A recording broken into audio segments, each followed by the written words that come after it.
Hello and welcome to 5 Elements Living. I'm Shelby Conley and you're watching 5 Elements Living TV, where I sit down with like-minded people who are interested in wellness and health. Today, and thank you again for joining, for those of you who are new, you can sign up for our regular emails at 5elementsliving.com. Today I'm sitting down with a good friend of mine who's I've known for quite a while. Her name is Ginger Story Welch. She used to work at Colton Pierpont Central School, but her passion is meditation and mindfulness. So welcome, Ginger. Thank you. Thank you. Good to be here. So I know that how many years did you teach? 37. 37 years, and you took great care of my kids and taught them more than just lessons. It really was about their being, and that's what I deeply appreciated at the time, you being their teacher. So how long have you been meditating? About 20 years. So a long time before it became popular and cool. Yeah. So what got you interested? Well, I think I would begin to respond to that by mentioning something interesting about the lotus flower. The lotus flower is a symbol of enlightenment. And one of the reasons that it is because of how it begins as a seed down in the muck and mud.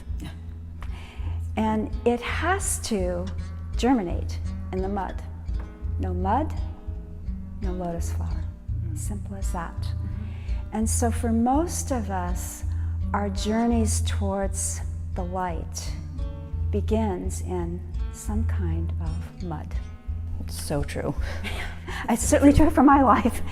And so for me, it was a little over 20 years ago, and I was going through an extremely stressful point in my life. I would describe it as, on a scale of 1 to 10, it was a 13. It was just kind of off the charts. And sometimes when you're in that sort of situation, you can get out. That's one thing you can do. You can get a different job, whatever. And sometimes the only way is to go through. And this was one of those where I had to go through. And as I was looking at this, I was realizing that there were 3 possible outcomes personally for me. One was that I could come through it with health issues. I also realized that if this became my chronic state of life, that I could have a premature death, because I knew that this level of stress affects your health, and sometimes it can even shorten one's life.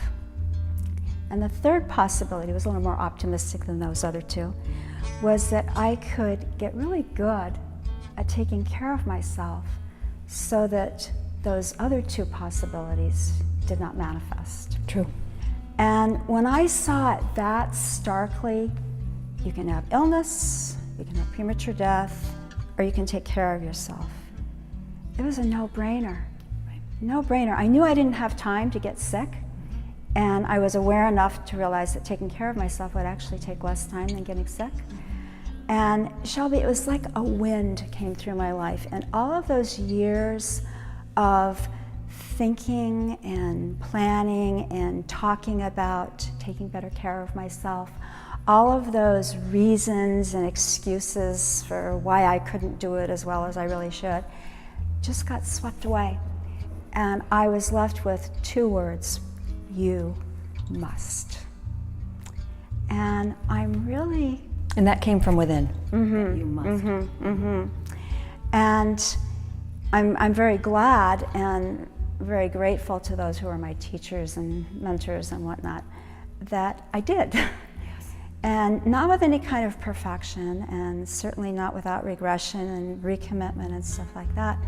But I developed a repertoire of skills that were very supportive and really sustained me today. And out of all of them, the one that I am most grateful for is meditation. It's been absolutely very transformative, and I love sharing it.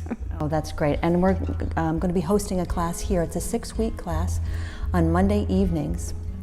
It's meditation and mindfulness.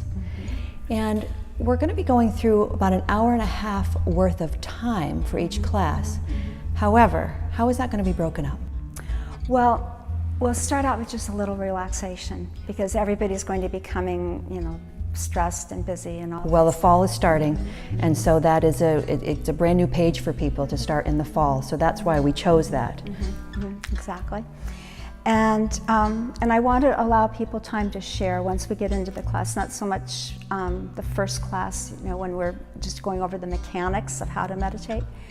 But in ensuing classes, I would really encourage people to share, things that they're running up against and realizing and things like that, because that helps one another. And then I really want to share some of these skills for, just coping skills for the ups and downs of life. Yes, because it isn't just about the class. These are teachings they can walk away with. Absolutely. And also things that you can use anywhere. Anywhere. So you don't need a quiet room with a chair, then you have to sit upright by yourself. It's tools they can have in the moment. Things that you could do in the middle of a job interview. Wow. No, that's going to be wonderful for people, because nobody is getting out of this without any suffering. Nobody leaves this life without suffering, and you can't avoid it. So really these teachings are going to be powerful. The Maharishi said that meditation doesn't remove the waves from your life, it gives you a surfboard. Wow. And I really like that. And you're going to make sure we all get surfboards. Yes, yes. Well, I'm going to be joining the class as well. Wonderful. I'm pretty excited about being in it and using it in my own daily life. And I know my patients and even friends and colleagues are going to really appreciate this class as well. So thank you very much. Thank you. And for more information, 5elementsliving.com, it's going to be on the events page. And then what we'll do too is if you have any questions, you can call me, and then I'll give you Ginger's information if there's something more concrete that you really need answered, and we can go from there. So thank you. Thank you.